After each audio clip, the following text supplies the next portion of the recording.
racing.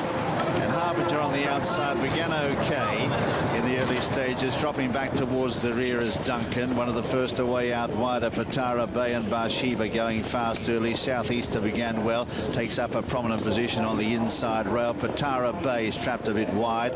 Harbinger right there in the centre in about 5th position, and Ryan Moore holding his ground well here as they start to squeeze up a bit here in front, getting over towards that inside rail. So it's Bathsheba as expected, getting over towards the rail now, and Southeaster just getting up on her inside. In third is Crowded House with the purple cap. In behind them is Patara Bay. In the centre, Harbinger, followed by the white cap of Claremont.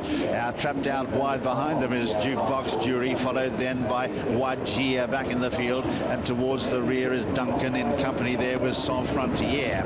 Racing down into Swinley Bottom, coming out with 6.5 to travel. Bathsheba out in front here, has worked fairly hard from Southeaster and Crowded House, and behind them is Claremont with the white cap. Half a length away Patara Bay as they start to climb uphill. Harbinger is nicely poised in about 5th or 6th position on the outside here of ⅓. Further back in the field is Jukebox Jury on the outside of Sans Frontier and Duncan. All the time they're climbing up towards home now, towards the 5. Bathsheba out in front by a length to Crowded House the outside, Southeaster the inner. 1.5 lengths Patara Bay on the outside of Claremont. They're followed by Harbinger. He's now starting to ease out towards the outside as they race up towards the entrance to the home straight. Further back in the field then is Jukebox Jury going around ⅓, but the leader is Bathsheba by 2 lengths to Crowded House. Here's Harbinger striding up confidently. On the inside next is Southeaster, followed by ⅓, and further back in the field Patara Bay.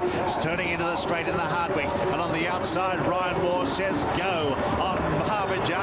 Ranges up now, the odds-on favourite, grabs the lead inside the 2 from Bathsheba and Crowded House. Further back then is Duncan, who's fighting on quite well, and Redwood from a long way back. But look at Harbinger, a furlong to go. He's gone streets ahead. He's gone 6 in front now. Duncan's come out of the pack chasing him, but he's chasing in vain because Harbinger has won. Like the week's good thing, Harbinger goes on to take the Hardwick from Duncan. In third then is Bathsheba, followed then by Sans Frontier, and then Redwood and Crowded House. Nicely balanced, so he just gradually slipped him to the outside, give him the daylight, give him a kick in the belly, and give him the message to go. Set to go. Jockeys! And they're racing, and away to a good start too on the outside. Confront is the first to begin, goes on in the early stages by 2 lengths to Cape Blanco the inside. Right in the centre is Harbinger, then follows Workforce the outside. Pink Cap, Daria Kana settles second last, and 3 or 4 lengths to Zane. Going through the first furlong and a half, and the pacemaker doing his job well here. Confront crosses over to the inside rail to lead by 2 lengths to, in second place, Workforce up on the outer, then Cape Blanco tucked away, followed then by Harbinger and Daria Kana, and they were nicely clear of Zane as they all the time running down to Swinley Bottom now in the King George.